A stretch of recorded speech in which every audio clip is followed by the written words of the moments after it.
बैतुल मुकद्दस के क्रिश्चियंस ने यह शर्त रखी है कि वो किला सिर्फ उस हुक्मरान के हवाले करेंगे जिसमें वाजिदुल्लाह है का जिक्र उनकी किताबों में है। ये आप ही की जात हो सकती है। क्या आप लश्कर के बगैर इज्जत वजह से सिर्फ एक इज्जत बख्शा से? उनकी शर्त कबूल है। हम अमान और सुलह के साथ शहर में दाखिल होंगे। तैयारी करो, हम फौरन सफर शुरू करेंगे। सफर तवील है और ऑन सिर्फ एक।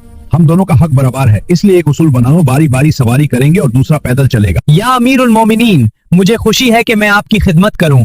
आप सवारी कीजिए, मैं पैदल ही ठीक हूँ। कमजोरी और रुसवाई का सबब बनाएगा। अगर कल सब के से हम क्या भी कहता तो मैं उससे इस पर सजा देता। हम वो कौम थे जो जलने में हमें इस्लाम से इज्जत। अगर हम अल्लाह के आधे हाथ पर किसी और चीज तक तलाश करेंगे तो अल्लाह हमें दोबारा जलील कर देगा। ये वो शक इसका वफा करता अदलवार से नहीं बल्कि चीज की कहते बल्कि इसके अदल और किरदार। ये हुक्मरान रोमियों से बिल्कुल मुख्तलिफ है।